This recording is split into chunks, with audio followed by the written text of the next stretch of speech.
नमस्कार दोस्तों, स्वागत है आपका श्री स्टेनोग्राफी टेलीग्राम और यूट्यूब चैनल पर। डिक्टेशन स्टार्ट होगा 110 शब्द प्रति मिनट की गति से 5 सेकंड बाद। यह डिक्टेशन 100, 110 और 120 में रिकॉर्ड है। लिंक डिस्क्रिप्शन में है। स्टार्ट करेंगे। Yes, ready, start. प्रकृति की अपनी गति होती है और उसी के मुताबिक उसकी गतिविधियां भी सामने आती है। मुश्किल तब आती है जब किसी प्राकृतिक उथल पुथल में जान माल का व्यापक नुकसान होता है। इन महीनों के दौरान बारिश एक स्वाभाविक चक्र है और लोग इसका इंतजार भी करते हैं, लेकिन परिवार को तेज बरसात के साथ जो हुआ वह अप्रत्याशित और दुखद है।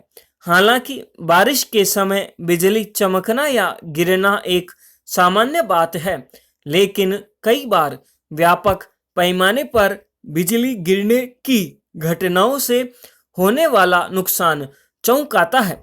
उत्तर प्रदेश, मध्य प्रदेश और राजस्थान के कई इलाकों में बारिश के साथ साथ बिजली गिरने की अलग अलग घटनाओं में 80 से ज्यादा लोगों की मौत की खबर मौसम की असामान्य गतिविधि का संकेत है। अकेले उत्तर प्रदेश में 42 लोगों की जान चली गई, 22 लोग झुलस गए और करीब 250 मवेशियों की भी मौत हो गई। राजस्थान में भी 20 और मध्य प्रदेश में 11 लोग बिजली गिरने से मारे गए। इसके अलावा हिमाचल प्रदेश के धर्मशाला और उत्तराखंड में भी मूसलाधार बारिश के बीच में ही बादल फटने की घटनाओं से व्यापक तबाही हुई। निश्चित तौर पर बरसात और उसकी वजह से जान माल के व्यापक नुकसान की ये घटनाएं कोई पहली बार सामने नहीं आई है। इसके बावजूद बिजली गिरने से इतनी बड़ी तादाद में लोगों के मरने की घटना ने स्वाभाविक ही चिंता पैदा की है कि क्या जलवायु में होने वाले परिवर्तन की वजह से मौसम का यह रूप सामने आ रहा है। संभव है कि बढ़ते तापमान की वजह से होने वाले बदलावों के चलते सामान्य प्राकृतिक चक्र में भी उथल पुथल हो रहा हो, लेकिन पिछले कुछ दशकों के दौरान समूची दुनिया में मनुष्य की गतिविधियों ने जिस कदर प्रकृति की बुनावट की उपेक्षा की है, इसका उसे खामियाजा भी भुगतना पड़ रहा है। कई बार लोग मौसम के चक्र, उसकी प्रकृति और हरकतों के कारण के बारे में जागरूक नहीं होते हैं, इसलिए भी उसकी मार का सामना करना पड़ता है। मसलन राजस्थान के जयपुर में 11 लोगों की मौत तब हो गई जब वे लोग बारिश के दौरान ही आमेर किले के वॉच टावर के ऊपर मोबाइल से अपनी ही तस्वीर उतार रहे थे।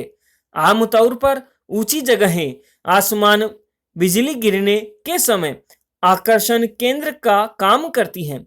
जब बिजली गिरी तो वहां मौजूद लोगों में कई ने नीचे छलांग लगा दी। दरअसल बिजली गिरने से होने वाली मौतों के कारण के अध्ययन में यह बताया जा चुका है कि बारिश के दौरान छतरी या मोबाइल फोन का इस्तेमाल नहीं करना चाहिए, क्योंकि मोबाइल की तरंगें या छाते का धातु बिजली गिरने के समय वाहक का काम कर सकता है। हमारे देश में खास तौर पर उत्तर भारत के इलाकों में अक्सर इस कारण से होने वाली मौतों की खबरें आती रहती है। एक समस्या यह भी है कि हमारे यहाँ इस बारे में अभी तक पूर्व सूचना या चेतावनी की ठोस प्रणाली कायम नहीं हो सकी है। इसके अलावा बरसात में इसके खतरे के बावजूद कई लोग खेतों में या खुले में धातु के संपर्क के साथ कोई अन्य काम कर रहे होते हैं। खास तौर पर पेड़ों के नीचे खड़ा होना खतरनाक है, लेकिन विकल्प नहीं मिलने की स्थिति में कई बार लोग वही जगह चुनते हैं। बिजली गिरने से पहले आसमान में गड़गड़ाहट या रोए खड़ा होने जैसे संकेत सामने आ सकते हैं, लेकिन जागरूकता की कमी की वजह से लोगों का ध्यान बचाव के उपायों पर नहीं जा पाता। जाहिर है, बारिश के दौरान बिजली गिरना एक प्राकृतिक घटना है, लेकिन इससे बचाव के रास्ते अपनाकर नुकसान को कम जरूर किया जा सकता है।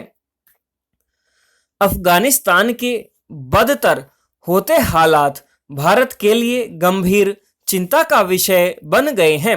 भारत ने कंधार स्थित अपने वाणिज्य दूतावास से सभी भारतीय राजनयिकों और कर्मचारियों को वापस बुला लिया है। मजबूरी में उठाया गया यह कदम इस बात का प्रमाण है कि अफगानिस्तान में भारत असुरक्षित महसूस कर रहा है। हालांकि पिछले हफ्ते ही भारत ने कहा था कि कंधार और मजार ए शरीफ में मिशन बंद नहीं किए जाएंगे। कहने को कंधार में वाणिज्य दूतावास का दफ्तर औपचारिक तौर पर खुला है और स्थानीय अफगानिस्तान कर्मचारी काम कर रहे हैं, लेकिन कंधार अब तालिबान के कब्जे में है। ऐसे में दूतावास के कर्मचारी तालिबान की मानेंगे या भारत की, यह सोचने की बात है। पिछले हफ्ते तुर्की ने भी बाल्ख प्रांत में अपना वाणिज्य दूतावास बंद कर दिया था। चीन ने भी अफगानिस्तान में काम करने वाले अपने नागरिकों को निकालना शुरू कर दिया है। दूसरे दिन देश भी इसी तरह का कदम उठाने जा रहे हैं। ये स्थितियां अफगानिस्तान की आने वाले दिनों की तस्वीर बताने के लिए काफी है। अफगानिस्तान में भयानक हिंसा और राजनीतिक अस्थिरता का दौर लौट आया है। सत्ता पर कब्जे के लिए पिछले कई दिनों से तालिबान लड़ाकों और अफगान सेना के बीच लड़ाई चल रही है। तालिबान ने देश के 85% हिस्से पर कब्जे का दावा किया है। तालिबान लड़ाके जिस ताकत से हमले कर रहे हैं, उससे अफगान सैनिकों के हौसले पस्त पड़ गए हैं। बड़ी संख्या में अफगान सैनिक या तो तजाकिस्तान भाग गए हैं या फिर तालिबान की फौज में शामिल हो रहे हैं। इससे लग रहा है कि अब वह दिन दूर नहीं जब देश की सत्ता फिर से तालिबान के हाथ में होगी। तालिबान की ताकत इसलिए बढ़ गई है कि परोक्ष रूप से चीन और पाकिस्तान उसके साथ हैं। तालिबान की मदद के लिए पाकिस्तानी सेना लड़ाके भी तैयार कर रही है। तालिबान ने तो चीन को अपना दोस्त भी बता दिया है। अपने नियंत्रण वाले इलाकों में तालिबान ने फिर से शरीयत कानून थोप दिए हैं। तालिबान के खौफ से बड़ी संख्या में लोग पड़ोसी देशों में भाग रहे हैं। पाकिस्तान ने 5 लाख शरणार्थियों के आने की संभावना जताई है। 2 लाख अफगानी पहले ही देश छोड़ चुके थे। यह संकट भारत के लिए भी कम गंभीर नहीं है। अगर तालिबान सत्ता हथियाने में कामयाब हो गया तो भारत के लिए मुश्किलें और बढ़ जाएंगी। भारत के समक्ष धर्म संकट यह खड़ा हो रहा है कि अफगानिस्तान की निर्वाचित सरकार का समर्थन करें या तालिबान के साथ हाथ मिलाने की कूटनीति पर कदम बढ़ाएं। इस हकीकत से इनकार नहीं किया जा सकता कि बिना तालिबान का समर्थन किए अफगानिस्तान में किसी का भी टिक पाना संभव नहीं है। 2 दशक पहले भी जब तालिबान सत्ता में था तो भारत ने उसे मान्यता नहीं दी थी और कोई संबंध नहीं रखा था।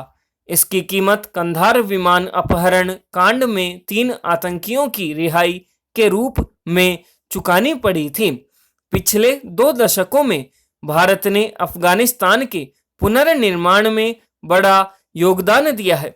सड़क परियोजनाओं से लेकर नया संसद भवन बनाने, शिक्षा के क्षेत्र में मदद देने जैसे बड़े कदम उठाए हैं, पर तालिबान के रहते यह सब आसान नहीं होगा।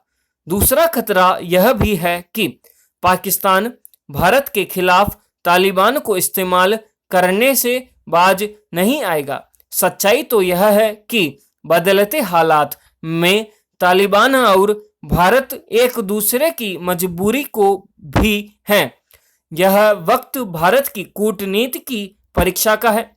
अब देखना यह होगा कि भारत तालिबान को कैसे और कहां तक साध पाता है। यह था 110 शब्द प्रति मिनट की गति से अभ्यास। आपने किया सिर्फ स्टेनोग्राफी के माध्यम से। यह अभ्यास 100, 110 और 120 शब्द में रिकॉर्ड है। 120 शब्द प्रति मिनट की गति में रिकॉर्ड है। आप लिंक डिस्क्रिप्शन या व्हाट्सएप या टेलीग्राम ग्रुप से ले सकते हैं। प्रैक्टिस करते रहिए कोशिश कुछ कर गुजरने की। मिलते हैं नेक्स्ट डे नेक्स्ट डिक्टेशन के साथ में। तब तक के लिए जय हिंद, जय भारत।